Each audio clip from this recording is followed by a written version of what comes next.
Well, hello, Scott here. Welcome back to the channel. Today, as you can see, we're in Bratislava in Slovakia, and we're going to do one of my surprisingly successful Lidl videos. We're going to see what Lidl is like in the capital city of the Slovak Republic.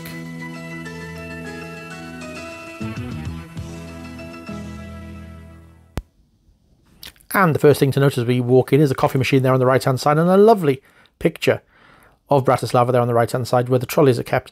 Same as UK really, you walk in and there's like biscuits and cakes, I guess, and that sort of dry grocery areas. Flowers there on the left hand side. Now you will notice as we walk around this is a bit of a mess. They don't keep this one particularly well. Some chocolate bars there, and there's some, this is a strange thing, all shops in Bratislava, watermelon seem to feature quite largely, almost like some sort of fetish. And then the top-selling brand of crisps, they name after the country, Slovakia brand. Isn't that very patriotic? Very good. Into the beers, you might notice some branded beer there, and this you certainly will notice. Look at the price of the wine. So it's all in euros. I should have said that at the start. This is all in euros. So €2.49 bottle of wine, and it's the usual sort of little plonk. It was fine. I bought a bottle. You'll see it in the trolley in just a few moments, but yeah, it was absolutely fine. There's Elizabeth pulling the trolley, in fact. And then other things. Now this is the bakery, really colourful. They do like sort of colourful donuts and that sort of thing. Big bin there of sort of crusty rolls, and you'll see something quite unusual here. So that silver contraption there, that is a self-service bread slicer. I've never seen that before. So I guess you just plonk it in. There's a touch screen there on the right hand side.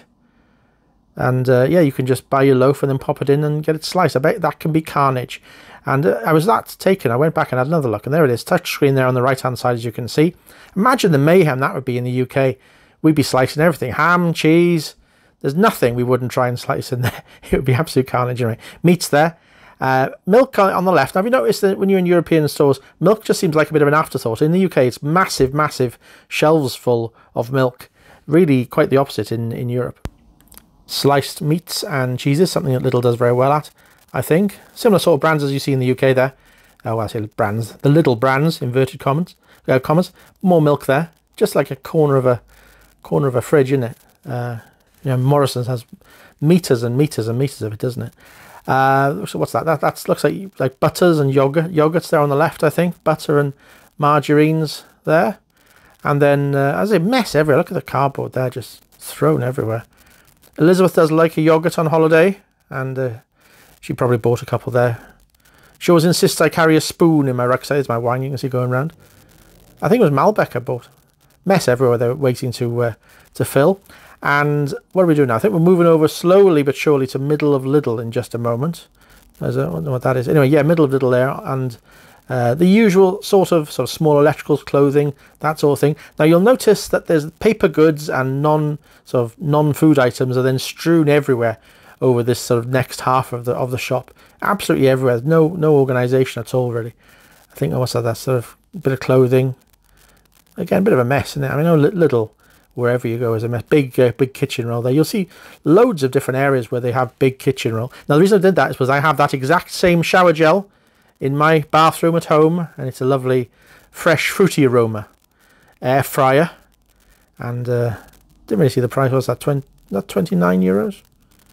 And again, you just imagine this goes to every conceivable country throughout Europe. I recognise the Parkside brand there of gardening things that they've got, and then as you move into more sort of shower gels and toiletries and that sort of thing, and paper products there on the right hand side. They really were strewn everywhere at this point. More middle of Lidl there on the left hand side. Was that nappies? And then into bottled water. Now bottled water, they love different colours of bottle in Slovakia. We noticed that blue and red and green, as well as clear, absolutely everywhere. You saw that, and look at the clutter, everything. Here's yet more, I think, paper towels and loo roll, and I think that's pet food, and it just didn't seem to be any sort of logic to anything at this point. I think is that dishwashing products and that sort of thing, scourers, just everywhere really. It was a bit higgledy-piggledy, and I suppose, and just rubbish again, just piled up everywhere. And I suppose the one thing about this, it is in the city centre, so it's not like a purpose-built thing where you can just lay it out as you want. And some soft drinks there. Now that is a deposit return scheme receptacle. So if you buy your plastic drinks or whatever, you just can pop it in there and get your money back, and then use your little ticket at the till. And then something else I've never seen before: a self-service till in Lidl. Never seen that before. Anyway, that was Lidl in Slovakia. Hope you've enjoyed it. Tesco's will be coming shortly. Thank you for watching. Thank you for watching this video. I hope you enjoyed it. If you did, then please consider subscribing to this channel. Also, I'd be very grateful if you could like this video and hit that notification bell. If you do that, you'll continue to receive lots more rubbish just like this.